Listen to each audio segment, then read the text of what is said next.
This is Real News Media TV, coverage you can trust. Please like, share, subscribe, and hit the notification bell. Select all for daily news updates. Good morning, my Real News Media TV family. Welcome back to the channel. Thank you so much for tuning in, and I wish for everyone a wonderful and a safe day. And in the news for this morning, November 29, 2022, guard says Patterson told him he killed Slickiana, prosecutor says. The prosecutor told the court on Monday that Rashawn Patterson had told the security guard Rohan Earlyby Rose that he killed the social media influencer Anika Slickiana Townsend, but Rose's lawyer has called into question the level of his client's culpability after that conversation took place. In arguing his client's case for bail, attorney Martin Thomas told the court that Patterson unsuccessfully tried to enlist Rose's help in covering up the crime. The prosecution disagrees, and Rose, who was granted bail in the sum of $500,000, will go to trial on March 6 of next year. He is charged with misprision of felony. This means he is accused of knowing about the matter but failed to notify the authorities. On Monday, Thomas told the court that Rose had nothing to do with the murder and now wanted nothing to do with Patterson, a man he once considered a friend. The defense attorney was responding to the prosecution, which in laying out its case referenced the caution statement Rose reportedly gave to the police when he was taken into custody. According to the prosecution, on October 20, Patterson called Rose and told him that he had invited a new girl to visit him and that he was with her at a restaurant in Hanover. It is said Rose later stopped by the restaurant and Patterson introduced Townsend as his wife. Rose spent some time at the restaurant before leaving. The court was told that the following day, Rose reportedly noticed that he had missed several calls from Patterson. He returned the calls and Patterson told him to meet him at a guest house near the Hanover-St. James border. He told Mr. Rose that he had killed her and dumped her body down the road, and that while Mr. Rose was going to work, he should look out if he saw signs of a police crime scene. Mr. Rose, with the information, went on his way to work, said the prosecutor. But Rose's attorney painted a different picture. When this person, Mr. Patterson, said what he said to Rose, he immediately hissed his teeth and said, "My youth, you know what? Me a go walk." On his way to work, Mr. Patterson kept calling Rose until he eventually answered his phone. Mr. Patterson asked him a question and he proceeded on his way, stated Thomas. The prosecution is contending that after Rose was made aware of Townsend's murder, he failed to report to the police that a felony had been committed, which gave rise to the charge of misprision of a felony. According to Rose's attorney, his client reportedly told investigators that it was shortly after arriving at work that he heard on the news that Townsend's body had been found. On Monday, in granting Rose bail, Justice Andrea Thomas instructed him not to communicate with Patterson, to report to the Lucy police station in Hanover 3 times per week, and to surrender his travel documents. On October 21, Townsend's scantily clad body was retrieved from the sea in Reading between St. James and Hanover. In announcing the arrest of Patterson and Rose, the police said she had been strangled. Patterson, who is facing a murder charge, returns to court for a bail hearing on December 15. Government considering more SOEs. The government has again indicated that it is strongly contemplating another declaration of state of emergency when the current SOEs expire at midnight Tuesday. Prime Minister Andrew Holness on Monday restated the government's position during a tour of SOE checkpoints in Area 4.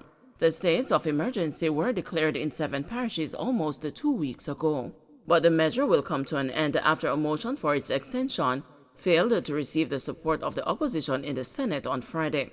Mr. Holness on Monday said it would be constitutional to make another declaration under new circumstances and with advice from the security chiefs. He said the government would make its decision after watching the situation very carefully to see whether or not there are any adverse changes as a result of the SOE coming to an end. We are watching the situation very carefully to see whether or not there are any adverse changes as a result of the SOE coming to an end. What we can say, and what I've heard from all members of the force, and what I've heard from members of the community, is that the SOEs work. they have saved lives. In this entire area, police division, we have only had 2 murders in the 2 weeks of the SOEs. This coming from sometimes in excess of 30 murders. Now, aside from the obvious plagiarism, which is being perpetrated by the leader of the opposition, one has to wonder, what is the motive? If they could come to this position now, why couldn't they have accepted it when we presented to them 3 years ago? We would have solved the problem then. But, you know, it's never too late for a good shower of rain. And so we are happy to hear the leader of the opposition making these proposals, which we had already put on the table, which they had previously rejected, which means that when we go to Parliament to have the act pass, there should be no quarrel. Shabdon to return to court on December 1. Popular music producer Linval Shabdon Thompson Jr. was a no-show in court yesterday to stand the trial for breaching the Corruption Prevention Act. According to the embattled producer's lawyer, Donahue Martin, the police had failed to bring the accused to court on the matter. The judge stayed the warrant, which was issued in July, until April 18th next year, before his status with regards to bail remains the same, Martin said. According to court documents, members of the Specialized Operations SWAT team searched the vehicle Thompson Jr. and the co-accused Romario BMR Scott were traveling in and found an illegal loaded gun. It is alleged that Thompson Jr. tried to bribe the police officer with a sum of $2 million. The incident occurred on South Street in Old Harbor. Both men were subsequently charged. However, Thompson's co-accused Scott pleaded guilty in April 2022 and is currently serving 6 years and 1 month for possession of a firearm and 4 years and 1 month for possession of ammunition in prison. The sentences are running concurrently. Shabdon was subsequently freed of the gun charges in April. However, the music producer is now in police custody in relation to a triple murder for which he will be appearing in court on December 1 in the St. James Parish Court. In June, the music producer was charged with 3 counts of murder that occurred on Mall Road, Rose Heights in St. James on Wednesday, May 25. Shabdon was positively identified during an identification parade. On the night in question, 5 people were shot when masked men sprayed them with bullets. 1 man died immediately after the shooting, and another 2, a man and a woman, died overnight. Shabdon, who is reportedly the son of singer Linval Thompson, has production credits which include Vibes Cartel's Any Weather, Squash's Money Fever, and The Shootout by TJ. Judge laments all kinds of drug exportation cases in St. James. Parish Court Judge Keisha Grant has lamented St. James's status as a haven for drug activity in recent years, particularly the trafficking and the distribution of cocaine through ports and mail.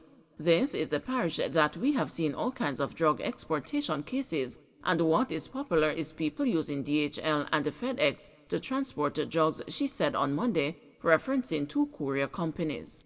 The drug is so valuable that there are contingencies that are put in place if you are held with it, Grant added, while presiding over the bail hearing for 20-year-old British national Ashanti Ferguson, who was slapped with several charges on November 21 in relation to 2 kilograms of cocaine valued at £50,000 or 9.2 million Jamaican dollars.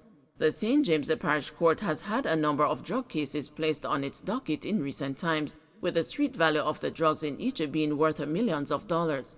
These include the case of businessman Oral Johnson, who was allegedly held with 19 pounds of cocaine during a police operation in Coral Gardens on April 28, and the ongoing trial of 4 Stanxer International Airport employees, Indra Waite, Berlani Reed, Tavon Murray, and Romaine Kerr, who were charged in October 2021 with attempting to smuggle 11.4 kilograms of cocaine valued at $88.1 million onto a flight bound for Canada.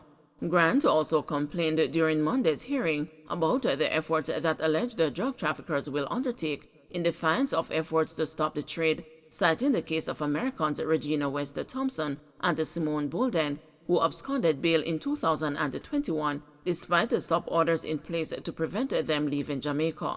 Bail was granted to 2 young women for the same kind of drugs, and before their next court appearance, They just vanished, and I do not think they left using their passports, said Grant. West, Thompson, and Bolden were arrested in June 2021 after they were reportedly held with 9 pounds of cocaine valued at $6.7 million at the Sansar International Airport and were each granted bail in the sum of $1 million. However, the court was told on December 16, 2021 that they had absconded despite being placed under strict curfew orders and being ordered to report to the police daily. Grant, who was the presiding judge in that matter, ordered bench warrants for the women's arrest. There has been no further development in the case to date. On Monday, she eventually granted Ferguson bail in the sum of $1 million with 3 sureties after her attorney, Charles Williams, said that his client had been duped into carrying the knapsack in which the drugs were allegedly found. She came to spend 2 weeks with her father, but unfortunately her boyfriend told her to bring a bag back with her, and being naive, she took it. We submit that she is not a flight risk because of her father, who is Jamaican, and because her travel documents will be with the police, said Williams. Ferguson was ordered to surrender her travel documents and a stop order placed at all airports and seaports. Let us see if that will keep you here. Until this matter comes to an end, you cannot leave this country, the judge told Ferguson before setting the matter for mention on January 23, 2023. Don't forget to like, share, subscribe, and hit the notification bell. Select all for daily news updates.